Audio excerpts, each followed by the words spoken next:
ಇದು ಕೇರಳದಲ್ಲಿನ ಕಾಂಗ್ರೆಸ್ ಪಕ್ಷದ ಇತಿಹಾಸದಲ್ಲಿ ಒಂದು ದಾಖಲೆಯ ವೇಗ. ನಾವು ಎಲ್ಲಾ ಅಭ್ಯರ್ಥಿಗಳನ್ನು ಘೋಷಿಸುತ್ತೇವೆ. ಈಗ ಸಿಪಿಎಂನ ಭದ್ರಕೋಟೆಯಲ್ಲಿ ಪ್ರಬಲ ಬಂಡಾಯ ಅಭ್ಯರ್ಥಿಗಳಿದ್ದಾರೆ. ಪಕ್ಷದಲ್ಲಿ ಪ್ರಜಾಪ್ರಭುತ್ವವಿದೆ. ಕಾಂಗ್ರೆಸ್ ಪಕ್ಷದಲ್ಲಿ ಸರ್ವಾಧಿಕಾರಿಗಳಿಗೆ ಯಾವುದೇ ಪಾತ್ರವಿಲ್ಲ. ವಿಶೇಷವಾಗಿ ಕೇರಳದಲ್ಲಿ ನಾವು ನೆಹರೂವಿಯನ್ ಎಡಪಂಥೀಯರು. ನಾವು ಪ್ರಗತಿಪರರು. ಅವರು ಯಾವುದೇ ಪ್ರಮುಖ ಯೋಜನೆಗಳನ್ನ ಪ್ರಾರಂಭಿಸಿಲ್ಲ. ಭಾರತದಲ್ಲಿ ಕಳೆದ 12 ತಿಂಗಳುಗಳಲ್ಲಿ ಬೆಲೆ ಏರಿಕೆಯಲ್ಲಿ ಕೇರಳ ಮೊದಲ ಸ್ಥಾನದಲ್ಲಿದೆ. ಮುಖ್ಯಮಂತ್ರಿಗಳು ತುಂಬಾ ಕೀಳುಮಟ್ಟದ ಭಾಷೆಯನ್ನೂ ಬಳಸುತ್ತಿದ್ದಾರೆ. ನಮ್ಮಲ್ಲಿ ಒಂದು ಪರ್ಯಾಯವಿದೆ ಎಂದು ಜನರು ನಂಬುತ್ತಾರೆ. ಇದನ್ನು ಹೇಳಲು ನನಗೆ ಹೆಮ್ಮೆ ಇದೆ. ಭಾರತದ ಇತಿಹಾಸದಲ್ಲಿ ಯಾವುದೇ ವಿರೋಧ ಪಕ್ಷವು ಆ ರೀತಿ ಕೆಲಸ ಮಾಡಿಲ್ಲ. ಸರಿ, ನಮ್ಮೊಂದಿಗೆ ಸೇರಿದ್ದಕ್ಕಾಗಿ ನಿಮಗೆ ತುಂಬಾ ಧನ್ಯವಾದಗಳು. ನಾನು ನಿಮ್ಮನ್ನು ಕೇಳಬೇಕೆಂದಿದ್ದೆ. ನಾನು ಮಾತನಾಡುತ್ತಿರುವುದು ಕೇರಳದ ಮುಂದಿನ ಮುಖ್ಯಮಂತ್ರಿಯೊಂದಿಗ. ಈಗ ನಾನು ಕೇಳಲು ಕಾರಣವೇನೆಂದರೆ, LDF ಬಳಿ ಬಹಳ ಸ್ಪಷ್ಟವಾದ ಒಂದು ಇದೆ. ಶ್ರೀ ಪಿಣರಾಯಿ ಅವರು ಎಲ್ಲೆಡೆ ಇದ್ದಾರೆ. ಆದರೆ UDF ಅನ್ನು ಒಂದು ದೌರ್ಬಲ್ಯವೆಂದು ನೋಡಲಾಗುತ್ತಿದೆ. ಏಕೆಂದರೆ ಯಾರು ಮುಖ್ಯಮಂತ್ರಿ ಆಗುತ್ತಾರೆ ಎಂದು ಅವರು ಸ್ಪಷ್ಟಪಡಿಸಿಲ್ಲ. ಹಾಗಾದರೆ ನೀವೇ ಮುಂದಿನ ಮುಖ್ಯಮಂತ್ರಿಯೇ? ನೀವು ನನಗಿಂತ ದೀರ್ಘಕಾಲದಿಂದ ರಾಷ್ಟ್ರೀಯ ರಾಜಕೀಯವನ್ನು ನೋಡುತ್ತಿದ್ದೀರಿ. ನಿಮಗೆ ಕಾಂಗ್ರೆಸ್ ಸಂಸ್ಕೃತಿ ಗೊತ್ತು. ಕಾಂಗ್ರೆಸ್ ಈಗ ಭಾರತದಲ್ಲಿ ಎಲ್ಲಿಯೂ ತಮ್ಮ ನಾಯಕನನ್ನು ಅಥವಾ ತಮ್ಮ ಮುಖ್ಯಮಂತ್ರಿ ಅಭ್ಯರ್ಥಿಯನ್ನು ಘೋಷಿಸುತ್ತಿಲ್ಲ. ಉದಾಹರಣೆಗೆ, ಕರ್ನಾಟಕದಲ್ಲಿ ನಾವು ಅದ್ಭುತ ಅಂತರದಿಂದ ಗೆದ್ದೆವು. ತೆಲಂಗಾಣದಲ್ಲಿ ನಾವು ಗೆದ್ದೆವು. ನಾವು ಚುನಾವಣೆಯ ನಂತರವೇ ಮುಖ್ಯಮಂತ್ರಿಯನ್ನು ಘೋಷಿಸಿದೆವು. ಸಿದ್ದರಾಮಯ್ಯ ಜಿ ಚುನಾವಣೆಗೆ ಮೊದಲು ಮುಖ್ಯಮಂತ್ರಿ ಅಭ್ಯರ್ಥಿ ಆಗಿರಲಿಲ್ಲ. ರೇವಂತ್ ರೆಡ್ಡಿ ಜಿ ಚುನಾವಣೆಗೆ ಮೊದಲು ಮುಖ್ಯಮಂತ್ರಿ ಅಭ್ಯರ್ಥಿ ಆಗಿರಲಿಲ್ಲ. AICCಯ ಒಂದು ಕಾರ್ಯವಿಧಾನವಿದೆ. ಅವರು ಕೆಲವು ವೀಕ್ಷಕರನ್ನು ಕಳುಹಿಸುತ್ತಾರೆ ಮತ್ತು ಅವರು ಚುನಾಯಿತ MLAಗಳ ಅಭಿಪ್ರಾಯಗಳನ್ನು ಸಂಗ್ರಹಿಸುತ್ತಾರೆ. ನಂತರ ಅವರು ಒಂದು ನಿರ್ಧಾರವನ್ನು ತೆಗೆದುಕೊಳ್ಳುತ್ತಾರೆ. ದೌರ್ಬಲ್ಯವೆಂದು ನೋಡಲಾಗುತ್ತದೆ. ಇದು ನಿಮಗೆ ಸ್ವಲ್ಪ ದೌರ್ಬಲ್ಯವಲ್ಲವೇ? ನಿಮ್ಗೆ ಗೊತ್ತಲ್ಲ, ಯಾವ ನಾಯಕರೂ ಇಲ್ಲ. ನಮ್ಮ ಪಕ್ಷ ಒಂದು ರಾಷ್ಟ್ರೀಯ ಪಕ್ಷವಾಗಿರೋದ್ರಿಂದ ರಾಷ್ಟ್ರೀಯ ಮಟ್ಟದಲ್ಲಿ ಒಂದು ಕಾರ್ಯವಿಧಾನವಿದೆ. ನಾನು ಅದರ ಬಗ್ಗೆ ಹೇಗೆ ಪ್ರತಿಕ್ರಿಯಿಸಲಿ? ಕನಿಷ್ಠ ಪಕ್ಷ ನೀವು ಹೈಕಮಾಂಡ್ ಎಂದು ಹೇಳಲಿಲ್ಲ. ಹೌದು. ಆದರೆ LDF ತಕ್ಷಣವೇ ಕಾರ್ಯಪ್ರವೃತ್ತವಾದಂತೆ ತೋರುತ್ತದೆ.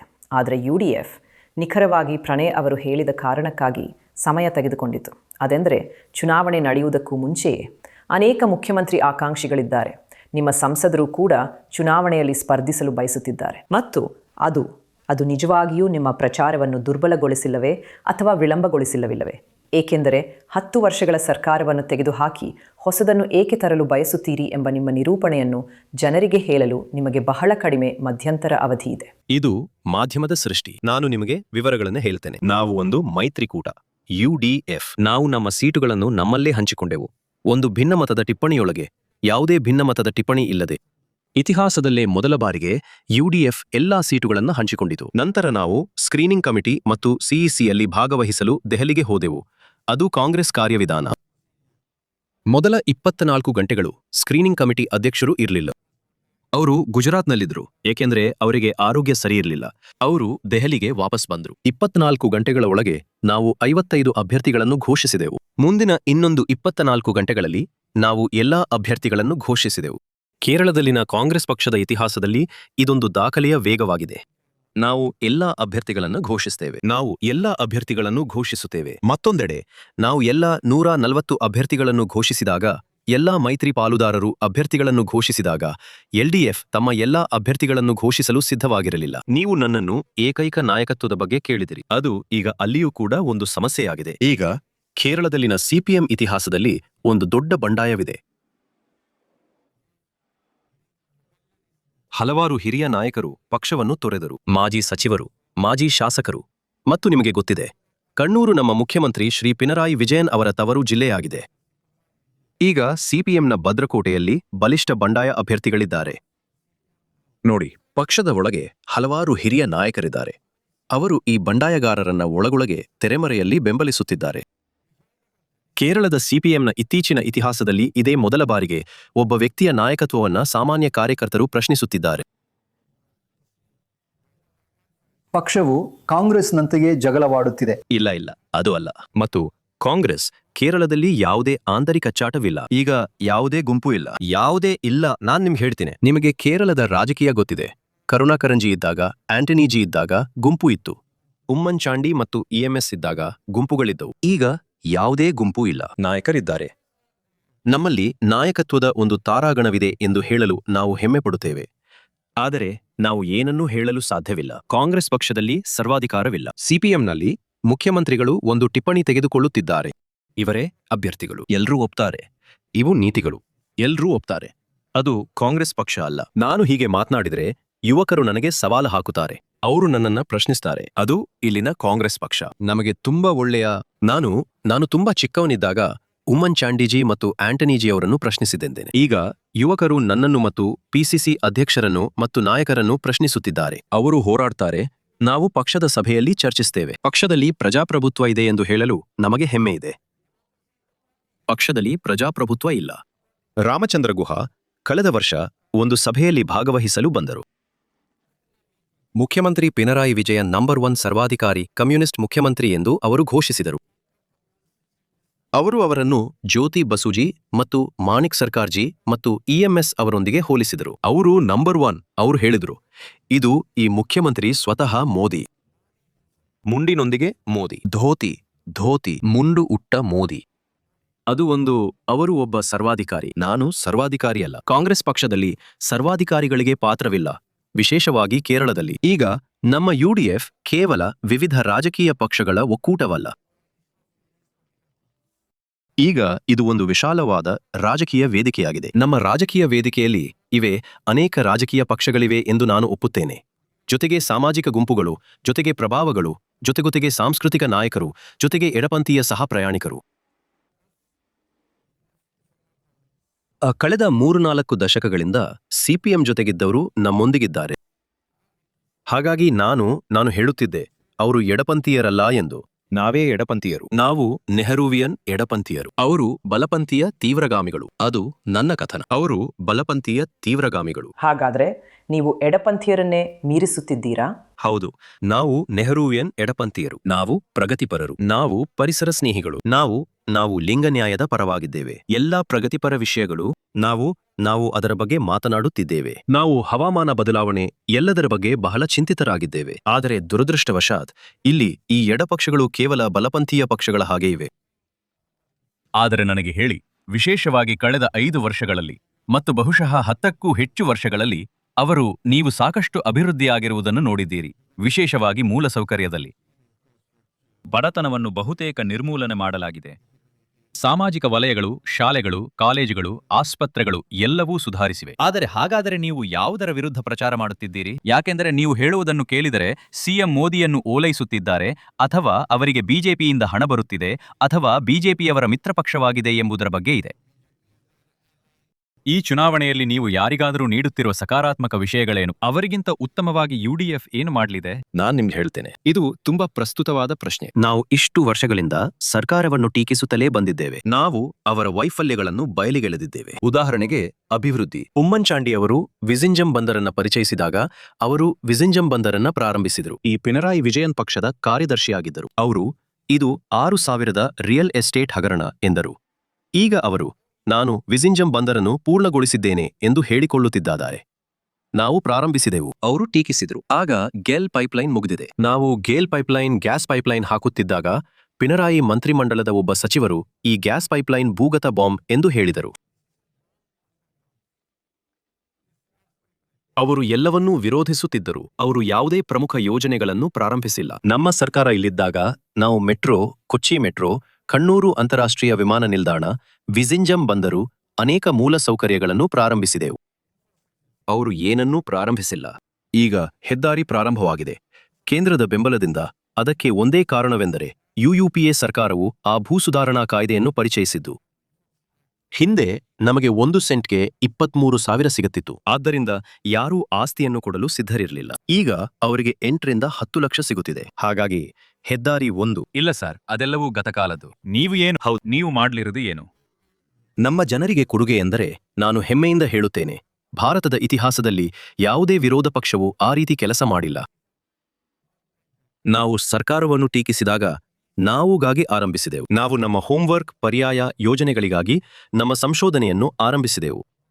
ನಾವು ಹೇಳಿದೆವು, ಕೇರಳ ಆರೋಗ್ಯ ಕೇರಳ ವೆಂಟಿಲೇಟರ್ನಲ್ಲಿದೆ. ಅದು ನಮ್ಮ ನಿರೂಪಣೆ. ನಂತರ ನಾವು ಆರೋಗ್ಯ ಆಯೋಗವನ್ನು ನೇಮಿಸಿದೆವು. ನಾವು ಆರೋಗ್ಯ ಸಮಾವೇಶವನ್ನ ನಡೆಸಿದೆವು.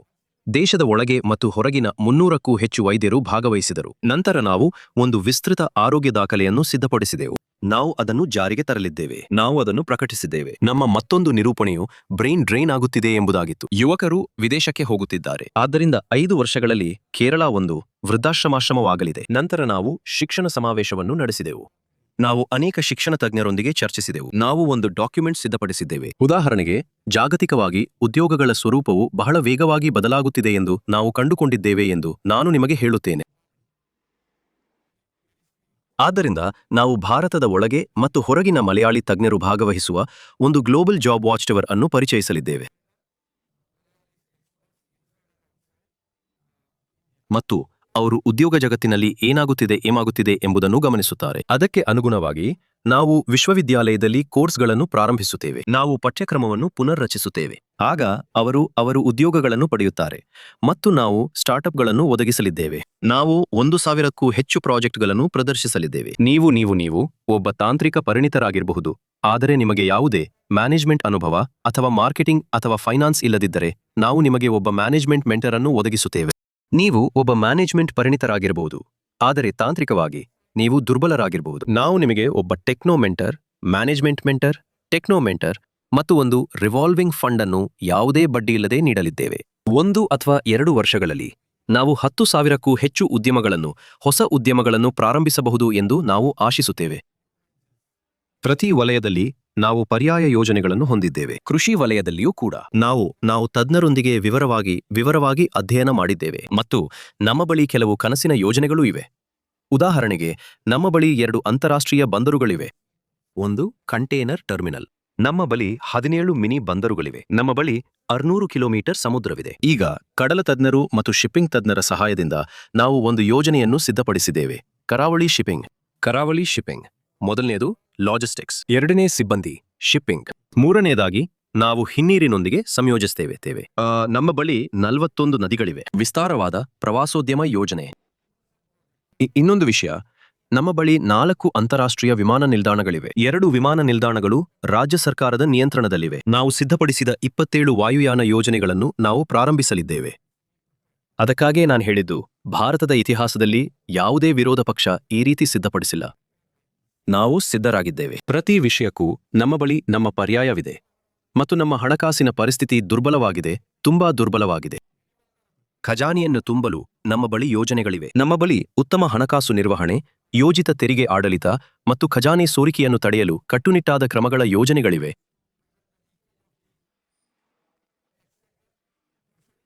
ಮತ್ತು 4ನೇದಾಗಿ ಆರ್ಥಿಕತೆಯನ್ನು ಉತ್ತೇಜಿಸುವುದು.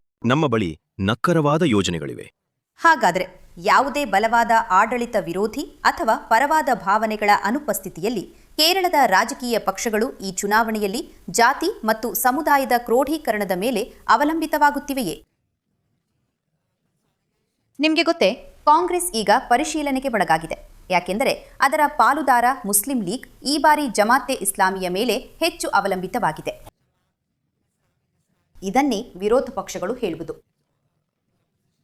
ಅದೇ ರೀತಿ ಹಿಂದೂ ಮತ ಮತ್ತು ಕ್ರಿಶ್ಚಿಯನ್ ಮತದ ಮೇಲೆ ಅವಲಂಬಿತವಾಗಿರುವ ಬಿಜೆಪಿ. ಹಾಗಾದರೆ ಯಾವುದೇ ನಿಜವಾದ ವಿಷಯವಿಲ್ಲದ ಕಾರಣ ಹೀಗೆ ಆಗುತ್ತಿದೆ ಎಂದು ನಿಮಗೆ ಅನಿಸುತ್ತದೆಯೇ? ಅಂದರೆ ನೀವು ಅಭಿವೃದ್ಧಿ ಒಂದು ವಿಷಯ ಎಂದು ಹೇಳುತ್ತಿದ್ದೀರಿ, ಆದರೆ ಅದು ತಳಮಟ್ಟದಲ್ಲಿ ವಿಷಯವಾಗಿ ಕಾಣುತ್ತಿಲ್ಲ. ನಾನು ನಿಮ್ಗೆ ಹೇಳ್ತೇನೆ. ಉದಾಹರಣೆಗೆ, ನನ್ನ ಪ್ರಕಾರ ಜಮಾತೆ ಇಸ್ಲಾಮಿ ಬೆಂಬಲಿತ ವೆಲ್ಫೇರ್ ಪಾರ್ಟಿ ಮಾತ್ರ 2019ರಿಂದ ಸಂಸದೀಯ ಚುನಾವಣೆಯಿಂದ ನಮ್ಮನ್ನು ಬೆಂಬಲಿಸಿತು. ಅವರು ನಮ್ಮನ್ನು ಬೆಂಬಲಿಸಿದರು. ನಾವು ಅವರ ಬೆಂಬಲವನ್ನು ಸ್ವೀಕರಿಸಿದೆವು. ಅವರು ಯುಡಿಎಫ್ನ ಭಾಗವಾಗಿಲ್ಲ. ಅವರು ಯುಡಿಎಫ್ನ ಸಹಸದಸ್ಯರೂ ಅಲ್ಲ. ಅವರು ಯುಡಿಎಫ್ನ ಹೊರಗಿದ್ದಾರೆ. ಆದರೆ ಅವರು ಯುಡಿಎಫ್ ಅನ್ನು ಬೆಂಬಲಿಸಿದರು. ರಾಷ್ಟ್ರೀಯ ಮಟ್ಟದಲ್ಲಿ ಕಾಂಗ್ರೆಸ್ ಬರಬೇಕಿದೆ. ಅದಕ್ಕಾಗಿಯೇ ಅವರು ಬೆಂಬಲಿಸಿದ್ದು. ಆದರೆ ಸಿಪಿಎಂ ಅದನ್ನು ವಿರೋಧಿಸಿತು. ಸಿಪಿಎಂ ಇದು ಒಂದು ಕೋಮುವಾದಿ ಗುಂಪು ಎಂದು ಪ್ರಚಾರ ಮಾಡುತ್ತಿದೆ. ಆದರೆ ಆಸಕ್ತಿದಾಯಕವೆಂದರೆ, ಕಳೆದ 4 ದಶಕಗಳಿಂದ ಈ ಜಮಾತ್ ಇಸ್ಲಾಮಿ ಸಿಪಿಎಂನೊಂದಿಗೆ ಇತ್ತು. 4 ದಶಕಗಳು. ನಾನು ಎಲ್ಲಾ ಚುನಾವಣೆಗಳಲ್ಲಿ ಸ್ಪರ್ಧಿಸಿದಾಗ ಜಮಾತ್ ಇಸ್ಲಾಮಿ ನನ್ನ ಕ್ಷೇತ್ರದಲ್ಲಿಯೂ ನನ್ನ ವಿರುದ್ಧವಾಗಿತ್ತು. ಅವರು ಆ ಸಮಯದಲ್ಲಿ ಅವರು ಜಾತ್ಯತೀತರಾಗಿದ್ದರು. ಅವರು ಯುಡಿಎಫ್ ಅನ್ನು ಬೆಂಬಲಿಸಿದಾಗ ಅವರು ಕೋಮುವಾದಿಗಳಾದರು. ಈಗ ನಾನು ನಿಮಗೆ ಇನ್ನೊಂದು ವಿಷಯವನ್ನ ಹೇಳ್ತೇನೆ. ಕೇರಳದಲ್ಲಿ ಮುಸ್ಲಿಂ ಲೀಗ್ ಕಾಂಗ್ರೆಸ್ ಪಕ್ಷದ ಪ್ರಮುಖ ಪಾಲುದಾರ. ನಿಮಗೆ ಗೊತ್ತಿದೆ, ನಾವು ಕಳೆದ ಬಾರಿ ಸತತವಾಗಿ 21 ಸೋತೆವು. ನಮ್ಮ ಮನೋಬಲ ಕುಸಿದು ಹೋಗಿದೆ. ಎಲ್ಲಾ ನಾಯಕರು ಮತ್ತು ನಮ್ಮ ಪದಾಧಿಕಾರಿಗಳು ಮತ್ತು ಕಾರ್ಯಕರ್ತರು ಸಂಕಷ್ಟದ ಪರಿಸ್ಥಿತಿಯಲ್ಲಿದ್ದರು. ಸಿಪಿಎಂ ಅವರನ್ನು ಎಲ್ಡಿಎಫ್ಗೆ ಆಹ್ವಾನಿಸಲು ಮುಸ್ಲಿಂ ಲೀಗ್ನ ಹಿಂದೆ ಇತ್ತು. ಆದರೆ ಒಂದು ದಿನ ಬೆಳಿಗ್ಗೆ ಮುಸ್ಲಿಂ ಲೀಗ್ ನಾಯಕರು ಯುಡಿಎಫ್ನೊಂದಿಗೆ ಮುಂದುವರಿಯಲು 1000 ಕಾರಣಗಳಿವೆ ಎಂದು ಹೇಳಿದರು. ಎಲ್ಡಿಎಫ್ ಜೊತೆ ಹೋಗಲು ಒಂದೇ ಒಂದು ಕಾರಣವೂ ಇಲ್ಲ. ಆ ಅಧ್ಯಾಯ ಮುಗಿದಿದೆ. ಮರುದಿನದಿಂದ ಸಿಪಿಎಂ ಇವು ಕೋಮುವಾದಿ ಪಕ್ಷಗಳು ಎಂದು ಹೇಳಲು ಪ್ರಾರಂಭಿಸಿತು. ನಾನು ನಿಮಗೆ ಐಯುಎಂಎಲ್ನ ಇತಿಹಾಸವನ್ನು ಕೂಡ ಹೇಳುತ್ತೇನೆ. ಬಾಬರಿ ಮಸೀದಿ ಧ್ವಂಸವಾದಾಗ ದೇಶಾದ್ಯಂತ ಕೋಮು ಗಲಭೆಗಳು ನಡೆದವು. ಆದರೆ ಕೇರಳದಲ್ಲಿ ಐಯುಎಂಎಲ್ ನಾಯಕ ಪಾಣಕ್ಕಾಡ್, ಶಿಹಾಬ್ ತಂಗಲ್ ಅವರು ಎಲ್ಲ ಪಕ್ಷಗಳು ಮತ್ತು ಸಮುದಾಯಗಳನ್ನು ಬೆಂಬಲಿಸಿ ಒಂದು ಹೇಳಿಕೆ ನೀಡಿದರು.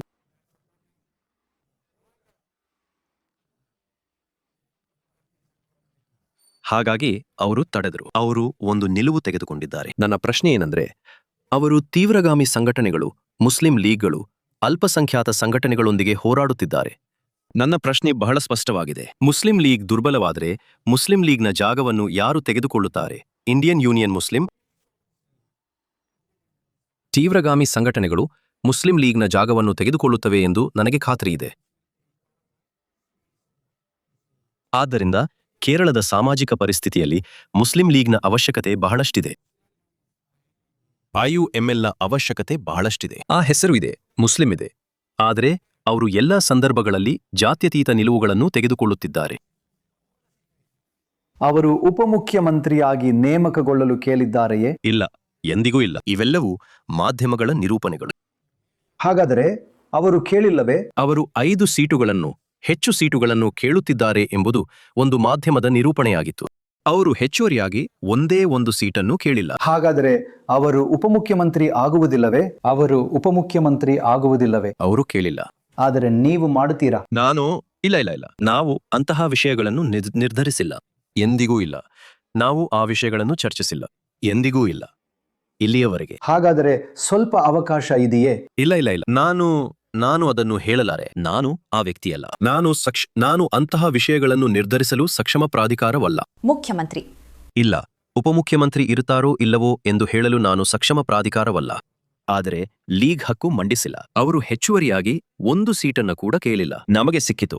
ಕಾಂಗ್ರೆಸ್ಗೆ 3 ಹೆಚ್ಚುವರಿ ಸೀಟುಗಳು ಸಿಕ್ಕಿವೆ. ಕೇರಳದ ಇತಿಹಾಸದಲ್ಲಿ ಕಾಂಗ್ರೆಸ್ ಹೆಚ್ಚಿನ ಸ್ಥಾನಗಳಲ್ಲಿ ಸ್ಪರ್ಧಿಸುತ್ತಿದೆ. ಕೇರಳ ಚುನಾವಣೆಗಳ ಸಂಕೀರ್ಣತೆಯ ಪ್ರಮುಖ ವಿಷಯಗಳಲ್ಲಿ ಒಂದು, ಮತ್ತು ಅದನ್ನು ಅಧ್ಯಯನ ಮಾಡುವುದು ಅದ್ಭುತವಾಗಿದೆ. ಹೌದು. ಬುದ್ಧಿವಂತ ಮತದಾರರು, ಬುದ್ಧಿವಂತ ನಾಯಕರು ಎಲ್ಲವೂ ಗೆಲ್ಲಲು ಯುಡಿಎಫ್ ಕ್ರಿಶ್ಚಿಯನ್ನರು ಮತ್ತು ಮುಸ್ಲಿಮರನ್ನು ಅವಲಂಬಿಸಿದೆ ಎಂಬುದು ಪ್ರಮುಖ ಅಂಶವಾಗಿದೆ. ಈ 2 ಸಮುದಾಯಗಳಲ್ಲಿ ಎಲ್ಡಿಎಫ್ಗಿಂತ 2 ಪಟ್ಟು ಹೆಚ್ಚು ಮತಗಳನ್ನು ಅವರು ಹೊಂದಿದ್ದಾರೆ. ಮತ್ತು ಜನಸಂಖ್ಯೆಯ 55% ಹಿಂದೂಗಳಲ್ಲಿ ನೀವು ಎಲ್ಡಿಎಫ್ಗಿಂತ ಕಡಿಮೆ ಮತವನ್ನು ಹೊಂದಿದ್ದೀರಿ. ನೀವು ಹಿಂದೂಗಳ ವಿರೋಧವನ್ನು ಕಟ್ಟಿಕೊಂಡು, ಹಾಗಾಗಿ ಅವರಿಂದ ದೂರ ಸರಿದು ಅವರಿಗೂ ಸೋಲಲಿದ್ದೀರಾ? ನಮಗೆ ಹಿಂದೂಗಳ ಮತಗಳು ಸಿಗುತ್ತಿವೆ. ಹೌದು, ಆದರೆ ಹಲವು ಕಡೆ, ಉದಾಹರಣೆಗೆ ನನ್ನ ಕ್ಷೇತ್ರದಲ್ಲಿ ಮುಸ್ಲಿಂ ಮತಗಳು ಬಹಳ ಕಡಿಮೆ. ಕ್ರಿಶ್ಚಿಯನ್ನರ ಮತಗಳಿವೆ. ಬಹುಪಾಲು ಮತಗಳು ಹಿಂದೂಗಳ ಮತಗಳು. ನನಗೆ ಬಹುಪಾಲು ಮತಗಳು ಸಿಗುತ್ತಿವೆ. ಬಹುಪಾಲು ಮತ ನನ್ನ ಸಮುದಾಯ. ಮತಗಳ ಬಗ್ಗೆ ಹೇಳಿ. ನನ್ನ ಸಮುದಾಯ ನನ್ನ ಕ್ಷೇತ್ರದಲ್ಲಿ 4ನೇ ಸ್ಥಾನದಲ್ಲಿದೆ. ಇಲ್ಲಿ ಮೊದಲ ಸಮುದಾಯ ಹಿಂದೂ ಬಹುಸಂಖ್ಯಾತ ಈಳವ ಸಮುದಾಯ, 52%. ನನ್ನನ್ನು ಸೋಲಿಸಲು ಅವರು ನಿರ್ಧರಿಸಿದರೆ ಅದು ತುಂಬಾ ಸುಲಭವಾಗಿರುತ್ತದೆ. ಆದರೆ ಅವರು ನನಗೆ ಮತಗಳನ್ನು ನೀಡುತ್ತಿದ್ದಾರೆ. ಇಲ್ಲ, ಅದು ನಿಮ್ಮ ಕ್ಷೇತ್ರ. ಅನೇಕ ಸ್ಥಳಗಳಲ್ಲಿ ಉದಾಹರಣೆಗೆ ಡೇಟಾ, ಇದು ಕೇವಲ ಡೇಟಾ. ಕಳೆದ ಬಾರಿ 16 ಮತ್ತು 21ರಲ್ಲಿ ಅದು ನಡೆಯಿತು. ಈಗ ನಮಗೆ ಹಿಂದೂ ಮತಗಳು ಸಿಗುತ್ತಿವೆ. ಮತ್ತು ಈ ಶಬರಿಮಲೆ ಚಿನ್ನದ ಕಳವು ಪ್ರಕರಣದ ನಂತರ ನಮಗೆ ಹೆಚ್ಚು ಹಿಂದೂ ಮತಗಳು ಸಿಗುತ್ತಿವೆ. ಹಿಂದೂ ಸಮುದಾಯವು ಉತ್ತಮ ಸ್ಥಾನದಲ್ಲಿರುವ ಎಲ್ಲಾ ಕ್ಷೇತ್ರಗಳಲ್ಲಿ. ನಾವು ಸಂಸತ್ ಚುನಾವಣೆಯನ್ನು ಗೆದ್ದೆವು. ಎಲ್ಡಿಎಫ್ ಅಲ್ಲ, ಬಿಜೆಪಿ ಅಲ್ಲ. ನಾವು ಸಂಸತ್ ಚುನಾವಣೆಗಳನ್ನು ಗೆದ್ದೆವು. ಟ್ರಿವೆಂಡ್ರಮ್, ಅಟ್ಟಿಂಗಲ್, ಅಲೆಪ್ಪಿ ಈ ಎಲ್ಲಾ ಸ್ಥಾನಗಳು ಹಿಂದೂ ಬಹುಸಂಖ್ಯಾತ ಸ್ಥಾನಗಳು. ಹಿಂದೂ ಮಲಬಾರ್ ಹೆಚ್ಚು, ಅನೇಕ ಸೀಟುಗಳು ಹೆಚ್ಚು. ಮುಸ್ಲಿಂ ಮತಗಳು, ಹಿಂದೂ ಮತಗಳು. ನಾವು ನೋಡ್ತೇವೆ, ನಾವು 20 ಸೀಟುಗಳಲ್ಲಿ 18 ಸೀಟುಗಳನ್ನು ಗೆದ್ದಿದ್ದೇವೆ. ಹಿಂದೂಗಳು ನಮಗೆ ಮತ ಹಾಕುತ್ತಿಲ್ಲ ಎಂದು ನೀವು ಹೇಗೆ ಹೇಳುತ್ತೀರಿ? ಸ್ಥಳೀಯ ಸಂಸ್ಥೆಗಳ ಚುನಾವಣೆಯಲ್ಲಿ ಹಿಂದೂ ಮತಗಳಿರುವ ಅನೇಕ ಸ್ಥಳಗಳಲ್ಲಿ ನಾವು ಗೆದ್ದಿದ್ದೇವೆ. ಆದರೆ ನ್ಯಾಯಯುತವಾಗಿ ಹೇಳುವುದಾದರೆ ಅದು ಸಂಸತ್ ಚುನಾವಣೆಗಳು. ಆದರೆ ವಿಧಾನಸಭಾ ಚುನಾವಣೆಗಳು ತುಂಬಾ ವಿಭಿನ್ನವಾಗಿವೆ. ವಿಧಾನ ಅದು ಆಕಾಶ ಭೂಮಿಯಷ್ಟು ವ್ಯತ್ಯಾಸ. ಆ ವಿಷಯವೇನೆಂದ್ರೆ ನಾವು ಅದನ್ನು ವಿವರವಾಗಿ ಅಧ್ಯಯನ ಮಾಡಿದ್ದೇವೆ. 2001ರಲ್ಲಿ ನಾವು ಉತ್ತಮ ಸ್ಥಿತಿಯಲ್ಲಿದ್ದೆವು. ನಮಗೆ 99+1 ಸಿಕ್ಕಿತು. 2005ರಿಂದ ಅನೇಕ ಸಾಮಾಜಿಕ ಗುಂಪುಗಳು ಯುಡಿಎಫ್ನಿಂದ ಬೇರೆ ಕಡೆಗೆ ಹೋದವು. ಕೆಲವು ಮತದಾರರು ಬಿಜೆಪಿಗೆ ಹೋಗಿದ್ದಾರೆ, ಕೆಲವರು ಎಲ್ಡಿಎಫ್ಗೆ. ಆದರೆ ನಾವು ಅದನ್ನ 21ರಿಂದ ವಿಶ್ಲೇಷಿಸಿದೆವು. ಈ ರೀತಿ ನಾವು ಒಂದು ಕೆಲಸವನ್ನು ಆರಂಭಿಸಿದೆವು. ಈಗ ಕಳೆದ 20 ವರ್ಷಗಳಿಂದ ಯುಡಿಎಫ್ ಅನ್ನು ತೊರೆದಿದ್ದ ಆ ಗುಂಪುಗಳಲ್ಲಿ 90% ವಾಪಸ್ ಬಂದರು. ಅದಕ್ಕಾಗಿಯೇ ನಮಗೆ ಸ್ಥಳೀಯ ಸಂಸ್ಥೆಗಳ ಚುನಾವಣೆಯಲ್ಲಿ ಒಂದು ಅದ್ಭುತವಾದ ಗೆಲುವು ಸಿಕ್ಕಿತು. ಪತ್ತನಂತಿಟ್ಟ, ಇಡುಕ್ಕಿ, ಕೊಟ್ಟಾಯಂ ಮತ್ತು ಈ ಎರ್ನಾಕುಲಂ ಅನೇಕ ಸೀಟುಗಳು, ಕ್ಯಾಲಿಕಟ್, ಕೊಲ್ಲಲ್ಲಂ ನಮಗೆ ಹೆಚ್ಚು ಸೀಟುಗಳು ಸಿಕ್ಕಿದವು.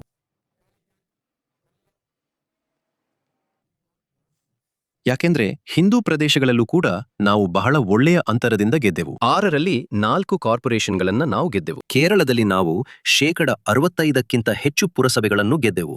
ನಿಮಗೆ ಗೊತ್ತಿದೆ, ಸ್ಥಳೀಯ ಸಂಸ್ಥೆ ಬೇರೆ ಕಡೆ ಇರುವಂತದ್ದಲ್ಲ. ಇಲ್ಲಿ ರಾಜಕೀಯ ಸ್ಪರ್ಧೆ ನಡೆಯುತ್ತಿದೆ. ಸ್ಥಳೀಯ ಸಂಸ್ಥೆಗಳಲ್ಲೂ ಕೂಡ ಚಿಹ್ನೆಯೊಂದಿಗೆ ಅವರೆಲ್ಲರೂ ಸ್ಪರ್ಧಿಸ್ತಾರೆ. ಉತ್ತರ ರಾಜ್ಯಗಳಲ್ಲಿ ಇದ್ದ ಹಾಗಲ್ಲ. ಹೌದು, ಇಲ್ಲಿ ರಾಜಕೀಯ ಸ್ಪರ್ಧೆ. ನಾವು ದೊಡ್ಡ ಅಂತರದಿಂದ ಗೆದ್ದೆವು. ಪಂಚಾಯತ್ ರಾಜ್ ಮತ್ತು ನಗರ ಪಾಲಿಕೆ ವ್ಯವಸ್ಥೆಯ ನಂತರ ಕಳೆದ 30 ವರ್ಷಗಳಲ್ಲಿ ಅತಿ ದೊಡ್ಡ ಅಂತರ. ಅದು 1995ರಲ್ಲಿ ಆಗಿತ್ತು. ಆ ವ್ಯವಸ್ಥೆಯನ್ನು ಪರಿಚಯಿಸಿದ ನಂತರ ನಮ್ಮ ಅತಿದೊಡ್ಡ ಗೆಲುವು ಈ ಬಾರಿಯಾಗಿದೆ. ಹಾಗಾಗಿ ರೆನೋಯ್ ಹೇಳಿದಂತೆ ಯುಡಿಎಫ್ ಹೆಚ್ಚಾಗಿ ಅಲ್ಪಸಂಖ್ಯಾತರ ಮತಗಳನ್ನು ಅವಲಂಬಿಸಿದೆ.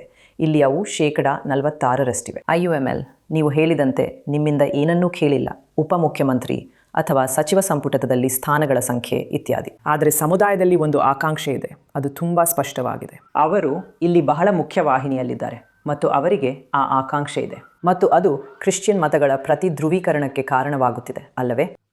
ಇಲ್ಲ. ಯಾರೋ ಸಿಪಿಎಂ. ಅವು ಸಿಪಿಎಂನ ನಿರೂಪಣೆಗಳಾಗಿದ್ದವು. ಸಂಸತ್ ಚುನಾವಣೆಯ ಸಮಯದಲ್ಲಿ ಪಿಣರಾಯಿ ವಿಜಯನ್ ಅಲ್ಪಸಂಖ್ಯಾತ ಸಮುದಾಯದ ತುಷ್ಟೀಕರಣ ಮಾಡುತ್ತಿದ್ದರು. ಅವರು ಆ ಪೌರತ್ವ ನೋಂದಣಿ ಮತ್ತು ಇಸ್ರೇಲ್ ಯುದ್ಧ, ಪ್ಯಾಲೆಸ್ಟೈನ್ ಎಲ್ಲದರ ಬಗ್ಗೆ ಹೇಳುತ್ತಿದ್ದರು. ಸಂಸತ್ ಚುನಾವಣೆಯ ನಂತರ ಯಾವುದೇ ಅಲ್ಪಸಂಖ್ಯಾತ ಮತಗಳು ತಮ್ಮೊಂದಿಗೆ ಇರಲಿಲ್ಲ ಎಂದು ಅವರಿಗೆ ಅರಿವಾಯಿತು. ಅದರ ನಂತರ ಅವರು ಬಹುಸಂಖ್ಯಾತ ಸಮುದಾಯವನ್ನು ತುಷ್ಟೀಕರಿಸಲು ಪ್ರಾರಂಭಿಸಿದರು. ಅವರು ದೆಹಲಿಗೆ ಹೋದರು ಮತ್ತು ಅವರು ಮಲಪ್ಪುರಂ ಹಾಗೂ ಮುಸ್ಲಿಂ ಸಮುದಾಯ ಮತ್ತು ಮುಸ್ಲಿಂ ಲೀಗ್ ಬಗ್ಗೆ ಹಿಂದೂ ಡೈಲಿಗೆ ಸಂದರ್ಶನ ನೀಡಿದ್ದಾರೆ. ಅವರು ಬಹುಸಂಖ್ಯಾತ ಸಮುದಾಯವನ್ನು ಓಲೈಸಲು ಪ್ರಾರಂಭಿಸಿದರು, ಏಕೆಂದರೆ ಸಂಸತ್ ಚುನಾವಣೆಯಲ್ಲಿ ಕೆಲವು ಸಾಂಪ್ರದಾಯಿಕ ಸಿಪಿಎಂ ಮತಗಳಿಂದ ಬಿಜೆಪಿಗೆ ಸವೆತ ಉಂಟಾಯಿತು. ಅದಕ್ಕಾಗಿಯೇ ಅವರು ಬಹುಸಂಖ್ಯಾತ ಸಮುದಾಯವನ್ನು ಓಲೈಸಲು ಪ್ರಾರಂಭಿಸಿದರು. ಮತ್ತು ಅವರು ಈ ರೀತಿ ಅಥವಾ ಈ ವಿಷಯಗಳನ್ನು ಹೇಳುತ್ತಿದ್ದಾರೆ, ಮುಸ್ಲಿಂ ಲೀಗ್ ಕಾಂಗ್ರೆಸ್ ಪಕ್ಷದ ಮೇಲೆ ಆ ರೀತಿ ಒತ್ತಡ ಹಾಕುತ್ತಿದೆ ಎಂದು.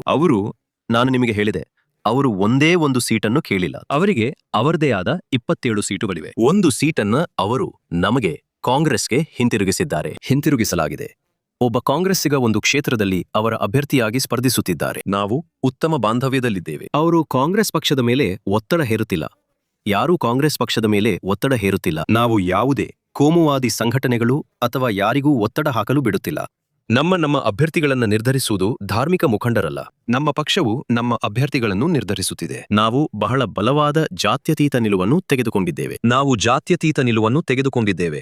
ಆದರೆ ಮುಖ್ಯಮಂತ್ರಿ ಪಿಣರಾಯಿ ವಿಜಯನ್ ಕೋಮುದ್ವೇಷದ ಪ್ರಚಾರಗಳನ್ನು ಮಾತನಾಡುವವರನ್ನು ಪ್ರೋತ್ಸಾಹಿಸುತ್ತಿದ್ದಾರೆ ಮತ್ತು ಉತ್ತೇಜಿಸುತ್ತಿದ್ದಾರೆ. ಅದು ನಿಮಗೆ ಗೊತ್ತಿದೆ. ನೀವು ಸ್ಥಳೀಯ ಚುನಾವಣೆಗಳಲ್ಲಿ ತುಂಬಾ ಚೆನ್ನಾಗಿ ಮಾಡಿದ್ದೀರಿ. ಆದರೆ ನೀವು ಅದನ್ನು ವಿಭಜಿಸಿ ವಿಧಾನಸಭಾ ಕ್ಷೇತ್ರಗಳ ದೃಷ್ಟಿಯಿಂದ ನೋಡಿದಾಗ ಸಿಪಿಎಂ ಬಹಳಷ್ಟು ಮೆಲೆಲೆಯನ್ನು ಕಳೆದುಕೊಂಡರೂ ನೀವು ಆ ರೀತಿ ಎಣಿಸಿದರೆ ಅವರು ಇನ್ನೂ 55-60 ವಿಧಾನಸಭಾ ಕ್ಷೇತ್ರಗಳನ್ನು ಪಡೆದರು. ಆದ್ದರಿಂದ ಅವರು ಬಹುಮತವನ್ನು ಹೊಂದಲು ಇನ್ನೊಂದು 10-12 ಮಾತ್ರ ಉಳಿಸಿಕೊಳ್ಳಬೇಕಾಗಿದೆ. ನೀವು ಸುಮಾರು 40 ಸ್ಥಾನಗಳ ತಲಹದಿಯಿಂದ ಪ್ರಾರಂಭಿಸುತ್ತಿದ್ದೀರಿ. ಅಲ್ಲಿ ನೀವು ತುಂಬಾ ಆರಾಮದಾಯಕವಾಗಿದ್ದೀರಿ. ನೀವು 32 ಗೆಲ್ಲಬೇಕಾಗಿದೆ. ನೀವು 100 ತಲುಪುತ್ತೀರಿ ಎಂದು ಹೇಳಿದ್ದೀರಿ. ನೀವು ಚೆನ್ನಾಗಿ ಮಾಡಿದ ಇತ್ತೀಚಿನ ಚುನಾವಣೆಯಲ್ಲೇ ಅದನ್ನು ಮಾಡದಿದ್ದಾಗ ನೀವು ಅಲ್ಲಿಗೆ ಹೇಗೆ ತಲುಪುತ್ತೀರೆಂದು ಭಾವಿಸುತ್ತೀರಿ? ಸರ್, ತುಂಬಾ ಒಳ್ಳೆ ಪ್ರಶ್ನೆ. ದೇಶದಾದ್ಯಂತ ವಿರೋಧ ಪಕ್ಷವು ಎಲ್ಲಾ ಉಪಚುನಾವಣೆಗಳನ್ನು ಸೋಲುತ್ತಿದೆ. ನಾನ್ ಹೇಳಿದ್ದು ಸರಿತಾನೆ? ಇಲ್ಲಿ ಒಂದು ಉಪಚುನಾವಣೆ ತ್ರಿಕ್ಕಾಕರ. ನಾವು 25,000 ಮತಗಳಿಂದ ಗೆದ್ದೆವು. ಎರಡನೇದಾಗಿ ಉಮ್ಮನ್ಚಾಂಡಿ ಸ್ಥಾನ. ಉಮ್ಮನ್ಚಾಂಡಿ 9,000 ಮತಗಳಿಂದ ಗೆದ್ದರು. ಉಪಚುನಾವಣೆಯಲ್ಲಿ ನಾವು 37,000 ಮತಗಳಿಂದ ಗೆದ್ದೆವು. ಪಾಲಕ್ಕಾಡ್ನಲ್ಲಿ ನಮ್ಮ ಅಭ್ಯರ್ಥಿ 3,000 ಮತಗಳಿಂದ ಗೆದ್ದರು. ಉಪಚುನಾವಣೆಯಲ್ಲಿ ನಾವು 18,000 ಮತಗಳಿಂದ ಗೆದ್ದೆವು. ನಾವು ಎಲ್ಡಿಎಫ್ನಿಂದ ಒಂದು ಸೀಟನ್ನ ವಶಪಡಿಸಿಕೊಂಡೆವು ಮತ್ತು ನಾವು 11,000 ಮತಗಳಿಂದ ಗೆದ್ದೆವು. ಸಂಸತ್ ಚುನಾವಣೆಯಲ್ಲಿ ನಾವು ಬಹುಮತವನ್ನು ಹೆಚ್ಚಿಸಿದೆವು ಎಲ್ಲಾ ಅಭ್ಯರ್ಥಿಗಳು, ಮತ್ತು ಅದು ಒಂದು ಮುಂದುವರಿಕೆಯಾಗಿದೆ. ಸ್ಥಳೀಯ ಸಂಸ್ಥೆಗಳ ಚುನಾವಣೆ, ಮತ್ತು ಅದು ಮುಂದುವರಿಯುತ್ತದೆ. ಮತ್ತು ಸ್ಥಳೀಯ ಸಂಸ್ಥೆಗಳ ಚುನಾವಣೆಯಲ್ಲಿ ಆಡಳಿತ ವಿರೋಧಿ ಅಲೆಯು ಪೂರ್ಣ ಪ್ರಮಾಣದಲ್ಲಿ ಕೆಲಸ ಮಾಡುವುದಿಲ್ಲ, ಏಕೆಂದರೆ ಕೆಲವು ವೈಯಕ್ತಿಕ ಅಭ್ಯರ್ಥಿಗಳು ಆ ವಿಷಯದ ಮೇಲೆ ಪ್ರಭಾವ ಬೀರುತ್ತಾರೆ. ಆದರೆ ವಿಧಾನಸಭಾ ಚುನಾವಣೆಯಲ್ಲಿ ಅದು ಇರುತ್ತದೆ. ದೊಡ್ಡ ಮಟ್ಟದಲ್ಲಿ, ಬೃಹತ್ ಮಟ್ಟದಲ್ಲಿ ಆ ಆಡಳಿತ ವಿರೋಧಿ ಅಲೆಯು ಕೆಲಸ ಮಾಡುತ್ತದೆ. ಆದ್ದರಿಂದ 2001ರಲ್ಲಿ ನಮಗೆ 100 ಸೀಟುಗಳಿದ್ದಾಗ 2006ರಲ್ಲಿ ನಾವು ಸಿಪಿಎಂ ಅನ್ನು ಗೆಲ್ಲಲು ಸಾಧ್ಯವಾಗಲಿಲ್ಲ. ಅದು ಕೇರಳದ ವಿಷಯ. ಒಂದು ಟ್ರೆಂಡ್ ಇದ್ದಾಗ ಎಲ್ಲವೂ ಬದಲಾಗುತ್ತದೆ. ವಿಧಾನಸಭಾ ಚುನಾವಣೆಗಳಲ್ಲಿ ನೀವು ಚೆನ್ನಾಗಿ ಮಾಡಿಲ್ಲ. 2016ರಲ್ಲಿ ಸಹ ನೀವು ಕೇವಲ ಕಷ್ಟಪಟ್ಟು ಪಾಸಾದಿರಿ ಅಲ್ಲವೇ? ಆದರೆ 16 ಮತ್ತು 21 ತುಂಬಾ ಕೆಟ್ಟದಾಗಿತ್ತು. ಆದರೆ ನಮಗೆ ಯಾಕೆ, ಏನಾಯಿತು ಎಂದು ನಾವು ವಿಶ್ಲೇಷಿಸಿದೆವು. ನಂತರ ನಾವು ಸರಿಪಡಿಸಿಕೊಂಡೆವು. ನಾವು ಎಲ್ಲ ಸಾಮಾಜಿಕ ಅಂಶಗಳನ್ನ ನಮ್ಮ ಕಡೆಗೆ ಮರಳಿ ತಂದೆವು. ಈಗ ನೀವು ಅದನ್ನು ನೋಡಬಹುದು. ಅದಕ್ಕಾಗಿಯೇ ನಾವು ಸ್ಥಳೀಯ ಸಂಸ್ಥೆಗಳ ಚುನಾವಣೆಯಲ್ಲಿ ಆ ರೀತಿ ಗೆದ್ದೆವು. ನಮ್ಮ ಕಡೆಯಿಂದ ಬಿಟ್ಟು ಹೋದ ಅನೇಕ ಸಾಮಾಜಿಕ ಗುಂಪುಗಳು ಈಗ ನಮ್ಮೊಂದಿಗೆ ಇವೆ.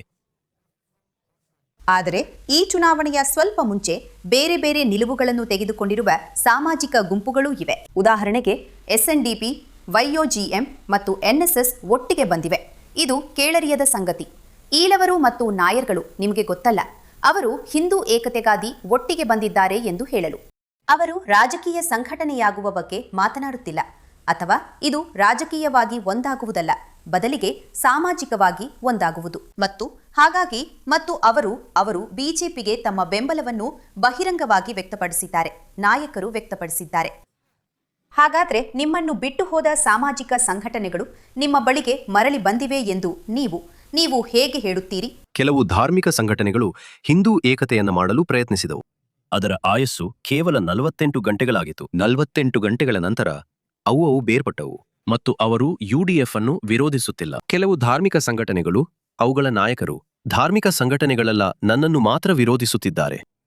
UDF ಅಲ್ಲ, ಕಾಂಗ್ರೆಸ್ ಪಕ್ಷ ಅಲ್ಲ. ಅವರು ಕಾಂಗ್ರೆಸ್ ಪಕ್ಷದ ವಿರುದ್ಧ ಇಲ್ಲ. ಅವರು ಇಲ್ಲ ಅವರು ಬೆನ್. ಹಾಗಾಗಿ ಉದಾಹರಣೆಗೆ SNDP, NSS ಅವರು ಬಿಜೆಪಿಯನ್ನು ಬೆಂಬಲಿಸಿಲ್ಲ.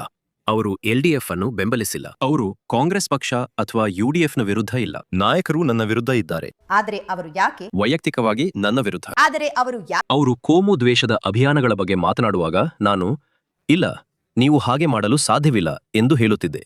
ಯಾರು ಹೇಳಿದರೂ ನಾನು ಇಲ್ಲ ಎಂದು ಹೇಳುತ್ತಿದ್ದೆ. ದ್ವೇಷದ ಅಭಿಯಾನಗಳಿಲ್ಲ, ಕೋಮು ವಿಷಯಗಳು ನಡೆಯಬಾರದು.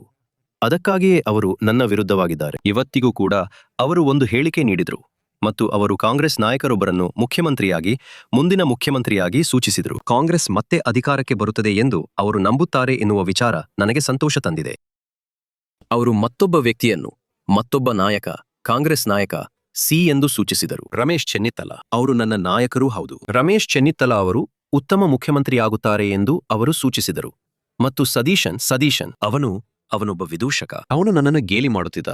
ಆದರೆ ಕಾಂಗ್ರೆಸ್ ಅಧಿಕಾರಕ್ಕೆ ಬರುತ್ತಿದೆ ಎಂದು ಅವನು ಒಪ್ಪಿಕೊಂಡಿದ್ದಕ್ಕೆ ನನಗೆ ಸಂತೋಷವಾಗಿದೆ. ಕಾಂಗ್ರೆಸ್ ಮುಖ್ಯಮಂತ್ರಿಯೊಬ್ಬರು ಇರ್ತಾರೆ, ನನಗೆ ಸಂತೋಷವಾಗಿದೆ. ನೀವು ಅವಲಂಬಿಸಿರುವ ವಿಷಯಗಳಲ್ಲಿ ಒಂದು, ನೀವು ಲೋಕಸಭಾ ಚುನಾವಣೆಯಲ್ಲಿ ಉತ್ತಮ ಸಾಧನೆ ಮಾಡಿದ್ದೀರಿ, ನೀವು ಸ್ಥಳೀಯ ಸಂಸ್ಥೆಗಳ ಚುನಾವಣೆಯಲ್ಲಿ ಉತ್ತಮ ಸಾಧನೆ ಮಾಡಿದ್ದೀರಿ ಎಂದು ನೀವು ಉಲ್ಲೇಖಿಸಿದ್ದೀರಿ.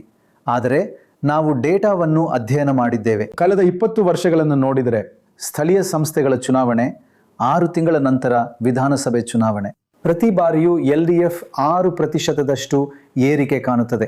ಸ್ಥಳೀಯ ಸಂಸ್ಥೆ ಮತ್ತು ವಿಧಾನಸಭೆ ಹೋಲಿಸಿದರೆ ಅವರು 6% ಏರಿಕೆ ಕಾಣುತ್ತಾರೆ, ನೀವು 2% ಏರಿಕೆ ಕಾಣುತ್ತೀರಿ. ಹಾಗಾಗಿ ಅವರಿಗೆ ಪ್ರತಿ ಚುನಾವಣೆಯಲ್ಲೂ ಸ್ಥಳೀಯ ಸಂಸ್ಥೆ ಮತ್ತು ವಿಧಾನಸಭೆಯ ನಡುವೆ ನಿವ್ವಳ 4% ಹೆಚ್ಚಳವಾಗುತ್ತದೆ. ಕೆಲವೊಮ್ಮೆ ಹೆಚ್ಚು, ನಿವ್ವಳ 5-6%. ಆ ಸುಧಾರಣೆಯೊಂದಿಗೆ ಮತ್ತು ಲೋಕಸಭೆಯಲ್ಲೂ ಕೂಡ ನಿಮ್ಮ ಮತ ಯಾವಾಗಲೂ ಕಡಿಮೆಯಾಗುತ್ತದೆ, ಏಕೆಂದರೆ ಲೋಕಸಭೆಯಿಂದ ವಿಧಾನಸಭೆಗೆ ಬೇರೆಯೇ ಪ್ರಪಂಚ. ಆದರೆ ಸ್ಥಳೀಯ ಸಂಸ್ಥೆಯಲ್ಲಿ ನೀವು ಚೆನ್ನಾಗಿ ಮಾಡಿದ್ದೀರಿ, ಆದರೆ ಅದರ ಅರ್ಥ ನೀವು ವಿಧಾನಸಭೆಯಲ್ಲೂ ಚೆನ್ನಾಗಿ ಮಾಡುತ್ತೀರಿ ಎಂದಲ್ಲ, ಏಕೆಂದರೆ ಅವರು ಇನ್ನೂ ಹೆಚ್ಚು ಉತ್ತಮವಾಗಿ ಮಾಡುತ್ತಾರೆ. ನೀವು ಅದನ್ನು ಹೇಗೆ ಎದುರಿಸುತ್ತೀರಿ? ಸರಿ, ನಾನು ನಿಮ್ಮೊಂದಿಗೆ ಒಪ್ಪುತ್ತೇನೆ. ಅದಕ್ಕಾಗಿಯೇ ನಾನು ನಿಮಗೆ ಹೇಳಿದ್ದು ನಾವು 2005ರಿಂದ ವಿಶ್ಲೇಷಿಸಿದ್ದೇವೆ ಎಂದು.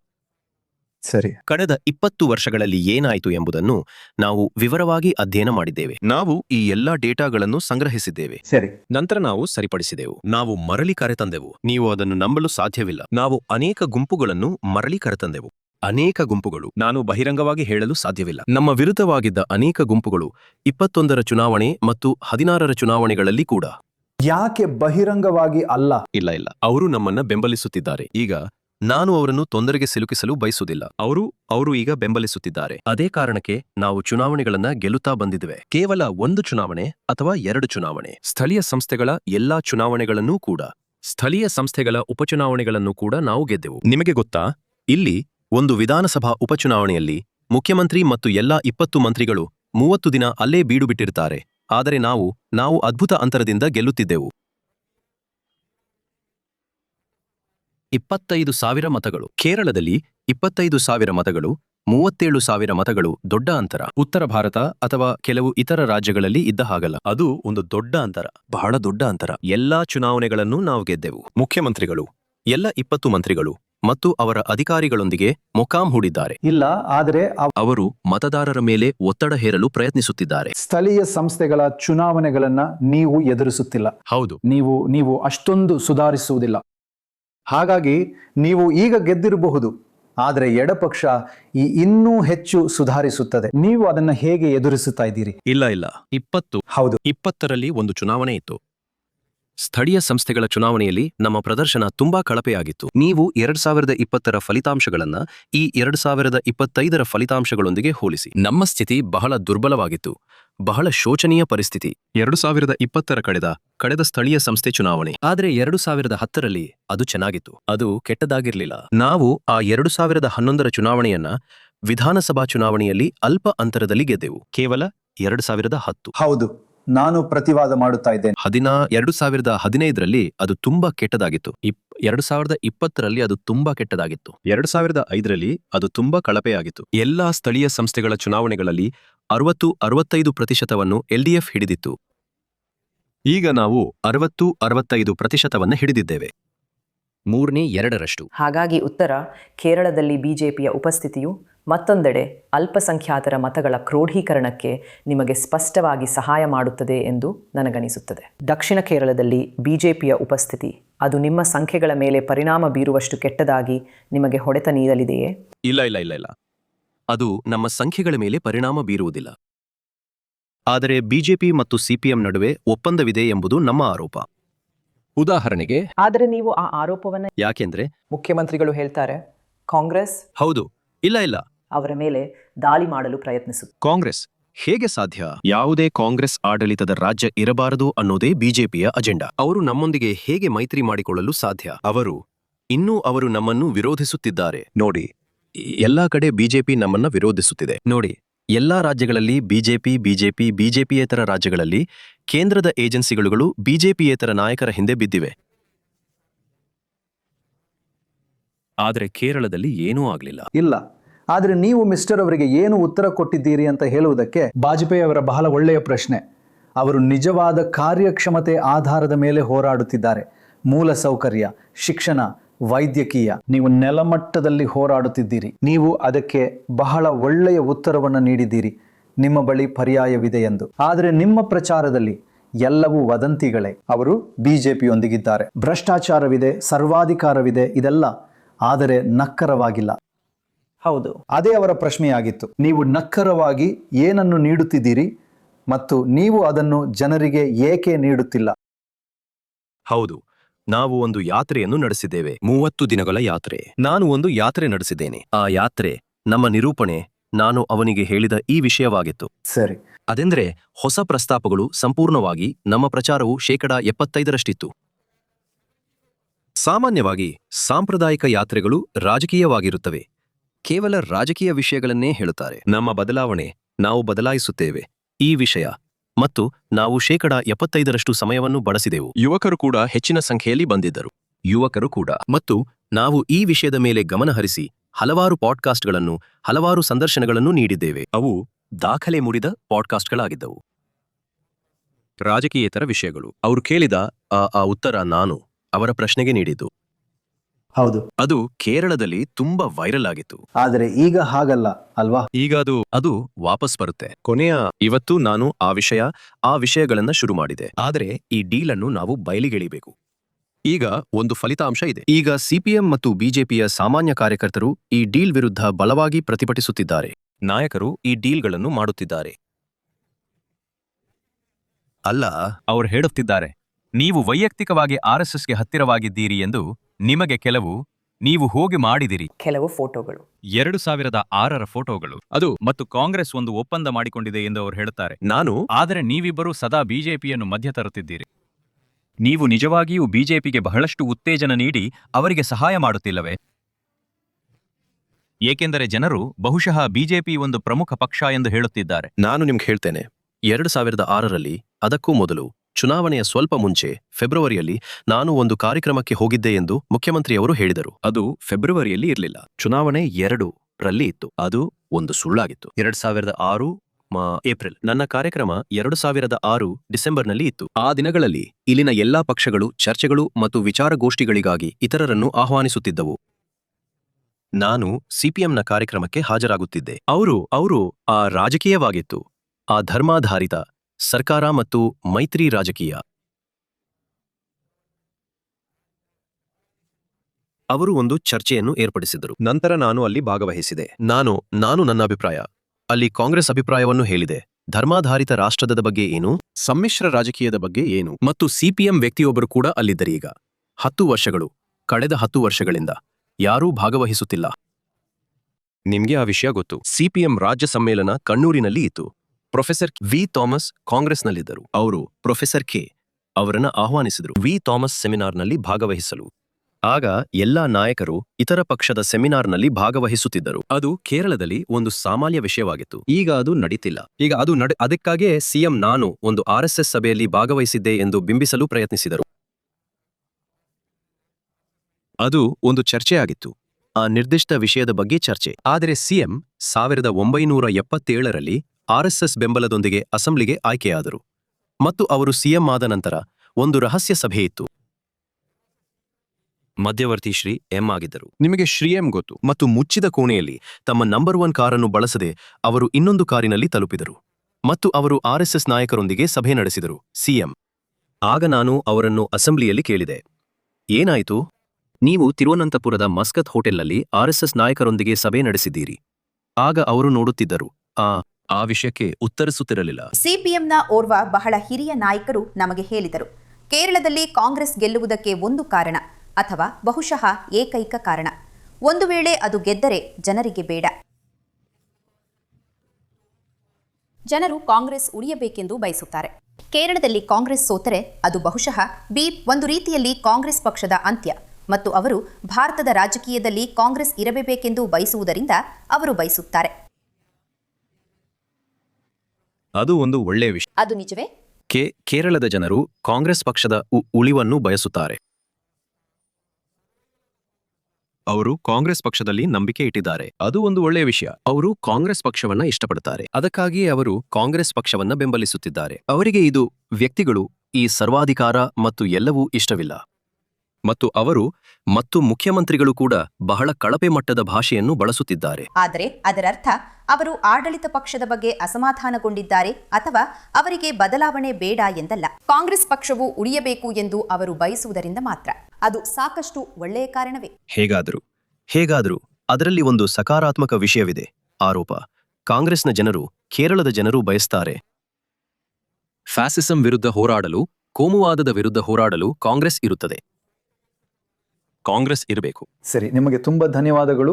ನೀವು ತುಂಬಾ ಸ್ಪಷ್ಟವಾಗಿ ಹೇಳಿದ್ದೀರಿ. ನಿಮ್ಮ ಒಂದು ವಿಷಯದೊಂದಿಗೆ ಮುಗಿಸಿ, ಈ ಚುನಾವಣೆಯಲ್ಲಿ ನಿಮಗಿರುವ 2 ಅನುಕೂಲಗಳು ಮತ್ತು ನಿಮ್ಮ ದೃಷ್ಟಿಯಲ್ಲಿ LDFಗೆ ಇರುವ ಒಂದು ಅನುಕೂಲ. ನಮಗೆ ಒಂದು ಸಾರಾಂಶ ನೀಡಿ. ಹೌದು, ನಿಮ್ಮಲ್ಲಿರುವ 2, ಅವರಲ್ಲಿರುವ 1, ಅವರಲ್ಲಿರುವ 2 ನೀವು ನಮಗೂ ಕೊಡಲು ಬಯಸುತ್ತೀರಿ. 2ಕ್ಕೊಂದು ಕೊಡಿ. ಏನೇ ಇರಲಿ, ನಾವು ಕೇರಳದ ಜನರ ಮುಂದೆ ಸರ್ಕಾರದ ವಿರುದ್ಧ ದೋಷಾರೋಪ ಪಟ್ಟಿಯನ್ನು ಸಲ್ಲಿಸಿದ್ದೇವೆ. ಈ ಚುನಾವಣಾ ಅವಧಿಯಲ್ಲಿ, ಪ್ರಚಾರದ ಅವಧಿಯಲ್ಲಿ ಕೇರಳದ ಜನರು ಈ ಸರ್ಕಾರವನ್ನು ಪರೀಕ್ಷಿಸುತ್ತಾರೆ ಎಂದು ನಾನು ಭಾವಿಸುತ್ತೇನೆ. ಹಾಗಾಗಿ ಅದು ನಿಮ್ಮ ಒಂದು ಅನುಕೂಲ. ಹೌದು, ಎರಡನೆಯದು, ನಂತರ ಎರಡನೆಯ ವಿಷಯ, ನಮಗೆ ಒಂದು ಪರ್ಯಾಯವಿದೆ ಎಂದು ನಾವು ಜನರು ನಂಬುತ್ತೇವೆ. ನಮ್ಮ ಬಳಿ ಕನಸಿನ ಯೋಜನೆಗಳಿವೆ, ನಮ್ಮ ಬಳಿ ನಕ್ಕರವಾದ ಯೋಜನೆಗಳಿವೆ. ನಾವು ಕೇರಳದಲ್ಲಿ ಆ ಕಾರ್ಯಕ್ರಮಗಳನ್ನು ಅನುಷ್ಠಾನಗೊಳಿಸುತ್ತೇವೆ. ಮತ್ತು ಒಂದು ಸಕಾರಾತ್ಮಕ ಭಾಗ, ಮತ್ತು ಅವರಿಗೆ ಇರುವ ಒಂದು ಅನುಕೂಲ ಅವರಿಗಿದೆ. ಸರ್ಕಾರ. ಅನುಕೂಲವೇನೆಂದ್ರೆ ಅವರು ಸರ್ಕಾರದಲ್ಲಿ ಮುಂದುವರಿಯುತ್ತಾ ಬಂದಿದ್ದಾರೆ. ಕಳೆದ 6 ತಿಂಗಳಿಂದ ಪ್ರಚಾರಕ್ಕಾಗಿ ಅವರು ಸಾಕಷ್ಟು ಹಣವನ್ನು ಖರ್ಚು ಮಾಡಿದ್ದಾರೆ. ಕಳೆದ 6 ತಿಂಗಳುಗಳಿಂದ ಅವರು ತಮ್ಮ ಸಂಪೂರ್ಣ ಪ್ರಚಾರಕ್ಕಾಗಿ ಸರ್ಕಾರದ ಹಣವನ್ನು ಬಳಸುತ್ತಾ ಬಂದಿದ್ದಾರೆ. ಮತ್ತು ಇಲ್ಲ, ಕೇರಳದಲ್ಲಿ ಯಾವುದೇ ಸರ್ಕಾರವು ಈ ರೀತಿ ಖರ್ಚು ಮಾಡಲಿಲ್ಲ ಖಜಾನೆಯಿಂದ. ಅವರು ಹಣವನ್ನು ಬಳಸಿ LDFಗೆ ಪ್ರಚಾರ ಮಾಡುತ್ತಾರೆ. ಹಾಗಾಗಿ ಅದು ಅವರಿಗೆ ಒಂದು ವ್ಯಂಗ್ಯದ ಪ್ರಶಂಸೆ. ಹೌದು, ಅದೇ ಒಂದೇ ವಿಷಯ. ಅದು ಕೇವಲ ಪ್ರಚಾರದ ವಿಷಯ ಅಷ್ಟೇ, ಅದಕ್ಕಿಂತ ಹೆಚ್ಚೇನೂ ಇಲ್ಲ. ಅಷ್ಟೇ, ಬೇರೇನೂ ಇಲ್ಲ. ಅವರಿಗೆ ಸಕಾರಾತ್ಮಕವಾದದ್ದು ಏನೂ ಇಲ್ಲ. ಅವರಿಗೆ ಸಾಧ್ಯವಿಲ್ಲ. ಅವರು ಯಾವುದನ್ನು ಪ್ರೊಜೆಕ್ಟ್ ಮಾಡಲು ಸಾಧ್ಯವಿಲ್ಲ. ಯಾವುದೇ ಪ್ರಮುಖ ಪ್ರಾಜೆಕ್ಟ್, ಅವರ ಬಳಿ ಯಾವುದೇ ಪ್ರಮುಖ ಪ್ರಾಜೆಕ್ಟ್ ಇಲ್ಲ. ಮತ್ತು ಸಂಪೂರ್ಣ ಹಣಕಾಸಿನ ಪರಿಸ್ಥಿತಿ ಕಳಪೆಯಾಗಿದೆ. ಭಾರತದಲ್ಲಿ ಕಳೆದ 12 ತಿಂಗಳುಗಳಲ್ಲಿ ಬೆಲೆ ಏರಿಕೆಯಲ್ಲಿ ಕೇರಳ ನಂಬರ್ 1 ಆಗಿದೆ. ನಂಬರ್ 1. ಸರ್ಕಾರಕ್ಕೆ ಮಾರುಕಟ್ಟೆಯಲ್ಲಿ ಹಸ್ತಕ್ಷೇಪ ಮಾಡಲು ಸಾಧ್ಯವಿಲ್ಲ. ಅವರಿಗೆ ಸಾಧ್ಯವಿಲ್ಲ. ಅವರಿಗೆ ಮಾರುಕಟ್ಟೆಯಲ್ಲಿ ಹಸ್ತಕ್ಷೇಪ ಮಾಡಲು ಸಾಧ್ಯವಾಗುತ್ತಿಲ್ಲ. ಭಾರತದಲ್ಲಿ ಬೆಲೆ ಏರಿಕೆ ಎಲ್ಲೆಡೆ ಕಡಿಮೆಯಾಗುತ್ತಿದೆ, ಆದರೆ ಕೇರಳದಲ್ಲಿ ಹೆಚ್ಚಾಗುತ್ತಿದೆ. ನಂಬರ್ 1. ಮತ್ತು ಔಟ್ ಆಫ್ ಪಾಕೆಟ್, ನಾವು ಆರೋಗ್ಯ ದಾಖಲೆಯನ್ನು ವಿವರವಾಗಿ ಅಧ್ಯಯನ ಮಾಡಿದ್ದೇವೆ. ಕೇರಳದಲ್ಲಿ ಆರೋಗ್ಯಕ್ಕಾಗಿ ಮಾಡುವ ಸ್ವಂತ ಖರ್ಚು, ಭಾರತದಲ್ಲಿ ಕೇರಳ ನಂಬರ್ 1, 70%. ತಮಿಳುನಾಡಿನಲ್ಲಿ ಕೂಡ ಇದು 32, ಕೇರಳದಲ್ಲಿ ಅದು 70. ಮತ್ತು ಕೇರಳದ ಪರಿಸ್ಥಿತಿಯಲ್ಲಿ ಸರ್ಕಾರವು ಭಾರೀ ಸಾಲವನ್ನು ಮಾಡಬೇಕಾಗಿದೆ. ನಾನು 2ಕ್ಕೆ 1 ಕೇಳಿದೆ ಮತ್ತು ನೀವು 10ಕ್ಕೆ 1 ಕೊಟ್ಟಿದ್ದೀರಿ. ನಿಜಕ್ಕೂ ನಿಮಗೆ ತುಂಬ ಧನ್ಯವಾದಗಳು. ಧನ್ಯವಾದಗಳು. ತುಂಬ ಧನ್ಯವಾದಗಳು. ಧನ್ಯವಾದಗಳು.